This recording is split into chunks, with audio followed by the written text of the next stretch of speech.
Et salut à tous et bienvenue dans cette brève de novembre. Qu'est-ce que tu fais? J'avais pas vu que tu lançais. Comme vous l'avez remarqué, cette brève est divisée en deux parties. Et donc là, c'est la deuxième partie qui est dédiée à... aux dernières sorties en fait, les C'est trucs ça. qui sont sortis ces dernières semaines, courant octobre et début novembre. C'est ça, alors moi je vais vous parler de deux jeux, Mehdi va vous parler de un jeu. Et comme vous l'avez vu précédemment, c'était l'inverse. L'objectif Voilà, étant de c'est vous ça. parler de 3 jeux. Vous savez compter, nous aussi. Moi non. Ah oui, non, c'est vrai. Enfin bref. Donc on va enchaîner directement avec les 3 jeux. Mais avant ça, va falloir lancer Balkany. le jungle. Ah, Non. le jungle. Ah, Le jungle. ah oui. C'est un Le peu pareil, mais sans les Allez, lunettes. envoie le jungle.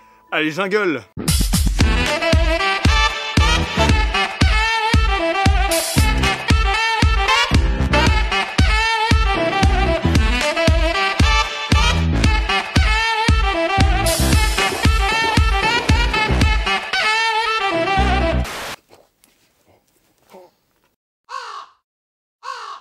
Wizard of the Coast sort un supplément pour Donjons & Dragons, une campagne qui va se passer dans l'univers de Baldur's Gate. Le nom de cette campagne, c'est Descente dans Avernus. Alors pour ceux qui dorment, dans le fond, Avernus c'est l'un des premiers cercles de l'enfer dans l'univers de Donjons & Dragons. Ça nous donne déjà un peu une idée de ce à quoi vont être confrontés les joueurs dans cette campagne. Et ce ne sont pas de délicieuses succubes encornées que vont rencontrer les joueurs, mais bien entendu une sorte de guerre de sang interplanétaire dans laquelle ils vont être propulsés. L'archidiable Zariel et ses hordes de démons vont déferler sur l'univers de Baldur's Gate, mais les joueurs seront-ils prêts?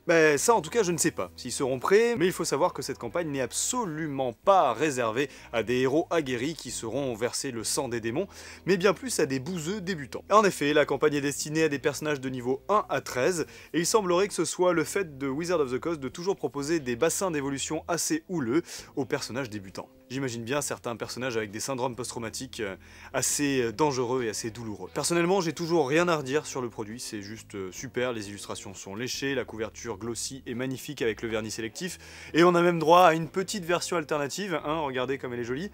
On a presque l'impression qu'elle est en métal froid et qu'elle va vous dévorer votre âme, mais je pense qu'il va falloir arrêter de surfer sur la vague. Et peut-être créer quelque chose d'inventif? Non, parce que ces grosses campagnes qui ont à peu près le même fonctionnement toutes les fois, bon même si l'histoire change, je pense qu'il va falloir réussir à évoluer et changer chez Wizard of the Coast à ce niveau-là. C'est à mon avis un peu sous-estimer les joueurs que de toujours leur proposer la même soupe, et pour 50 balles au bout d'un moment, est-ce qu'ils vont pas se lasser? Nous vivons à une époque où le temps c'est de l'argent, et je pense que vous savez tous, et vous le vivez, hein, avec le boulot, avec la famille, avec les enfants, etc.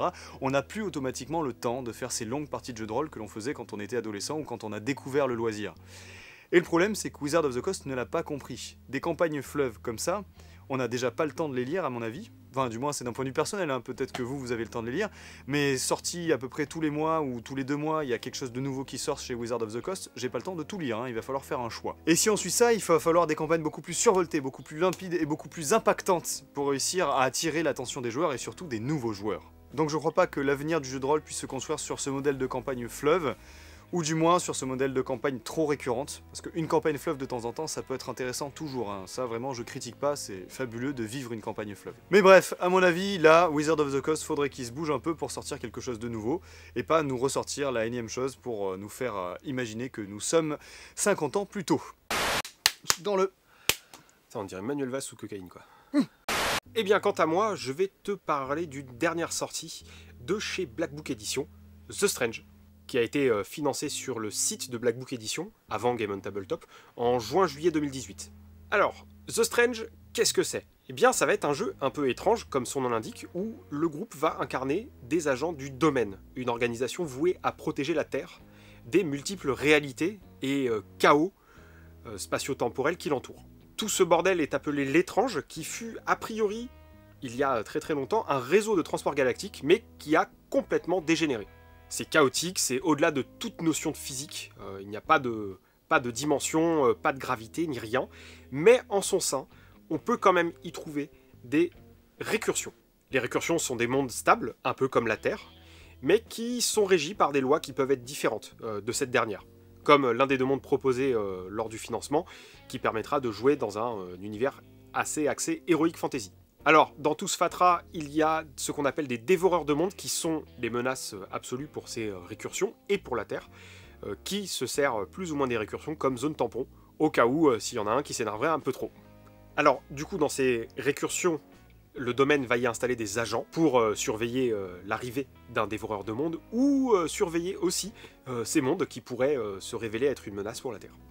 Alors le principe assez sympa du jeu, c'est qu'on va bouger de récursion en récursion, et donc notre aspect physique et notre équipement s'adaptera en fonction de l'univers. Donc si vous êtes un cadre avec une apparence moyenne d'une trentaine d'années, avec un peu d'embonpoint, bah vous allez sûrement vous transformer en elfe lorsque vous irez dans un autre monde, ou en créature à quatre pattes. On sait pas. Côté règles, c'est très proche de ce que faisait Numenera. D'ailleurs, c'est même quasiment identique, puisque c'est le même éditeur et le même système de jeu, le Cypher System.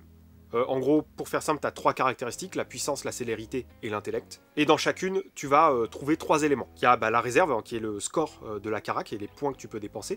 L'avantage, qui réduit les dépenses de réserve et d'effort, et l'effort, donc, qui va permettre de savoir jusqu'où tu peux aller pour réussir une difficulté. La résolution d'un test est très simple. Le niveau de difficulté va de 1 à 10, et une fois qu'il est définitivement fixé, on le multiplie par 3 pour donner la somme à atteindre. Et du coup, tu vas devoir jouer sur les efforts et les avantages pour essayer de réduire cette difficulté-là. Alors, j'enchaîne vite fait avec les bons points et les mauvais points, en commençant par les bons. Et premier d'entre eux, l'originalité de l'univers. Alors, on est vraiment dans une ambiance à la Numenera, avec une ambiance plus proche de ce qu'on peut trouver dans Sliders ou Fringe. C'est vraiment dépaysant et ça a vraiment une gueule bien à part. Ensuite, tu as le système de jeu qui est assez simple à prendre en main. L'ossature, le lancer de dés et la résolution d'une action sont vraiment très faciles à lire, très faciles à assimiler. Donc ça permet d'entrer rapidement dans cet univers qu'est The Strange. Côté point négatif, j'en vois que 2. Tout d'abord, pas vraiment un défaut, mais l'univers n'est pas vraiment fastoche à prendre en main. Donc en tant que MJ, c'est déjà pas mal, mais en tant que PJ, ça peut être assez déroutant. Ça sera pas pour tout le monde, et faut pas imaginer que tu vas attirer des foules et des foules à tes tables en convention ou en club de jeu. Ensuite, il y a la polémique sur la version collector du jeu. Alors, on sait très bien que tout au long du processus qu'est l'édition d'un jeu, il peut y avoir des choses imprévues, des petits changements. Ça peut arriver un peu à droite à gauche que des versions collector notamment ne soient pas exactement pareilles à l'arrivée des souscriptions. Mais quand on passe de ça à ça, il y a quand même un léger problème. Parce qu'en fait, la couverture du collector n'est pas du tout conforme à ce qui était annoncé dans la précommande participative qui date d'il y a 1 an et demi. Et à 75 balles le collector, c'est un peu épineux. Alors, même si on se dit que les erreurs peuvent arriver, il y a eu un sérieux problème de communication. BBE a publié 3 news sur la page du financement, exactement les 10 septembre, 4, 9 et 23 octobre dernier, et il n'y a a priori aucune trace ou mention du collector ou d'un quelconque problème avec l'impression du collector dedans. Bon, malgré tout ça, BBE organise quand même, je crois, des retours de ces exemplaires collector, mais ça entache un petit peu la réputation de cette gamme. Après, est-ce qu'on peut pas se poser une question? Est-ce que cette version collector ne va pas devenir une super collector? Puisque du coup, elle sera pas très trouvable dans les magasins ou chez les particuliers, donc ça va devenir assez vite chiant à trouver, je pense. On va voir dans les prochains mois ou les prochaines années, mais ça risque d'être assez marrant à voir. Définitivement.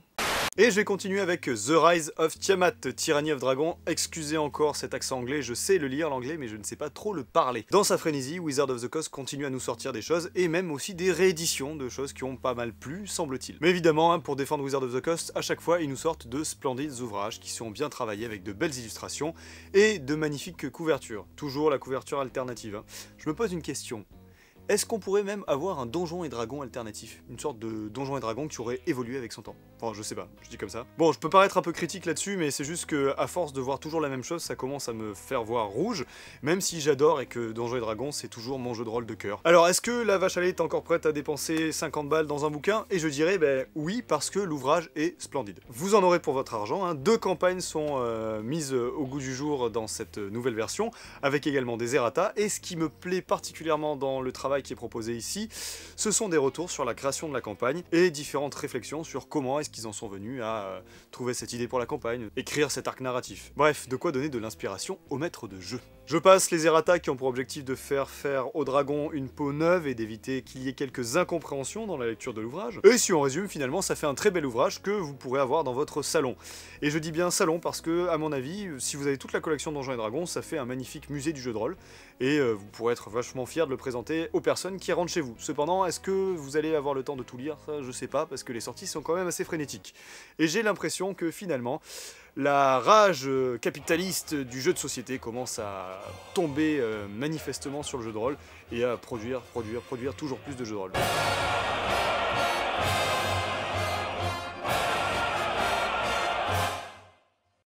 Alors, je suis ravi, je vais pas m'en plaindre, hein. Le jeu de rôle c'est mon loisir favori, je suis content qu'il y en ait.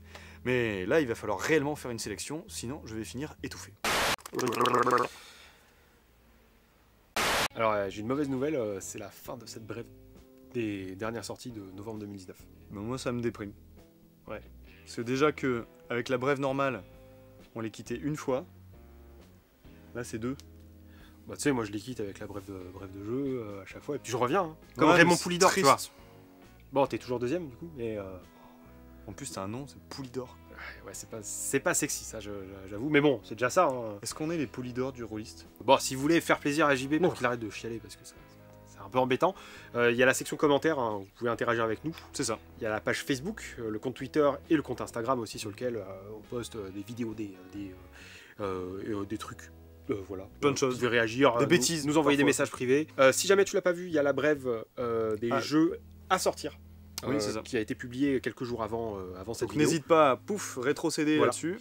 Et puis d'ici à ce qu'on revienne dans une autre vidéo, on te souhaite une excellente matinée, Journée. soirée ou nuit, selon l'heure à laquelle Tu nous tu regardes. nous écoutes. Ouais. À la prochaine pour d'autres vidéos. Allez, ciao. Ciao, ciao.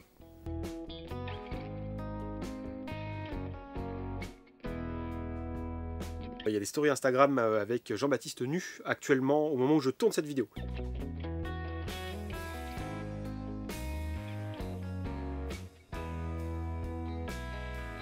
Allez-y, foncez. Ouais, bah en fait, Ce ça n'est fait- disponible c'est que une pendant story quelques minutes. 24 heures, donc du coup ça sera fini depuis quelques jours. Oh Voilà.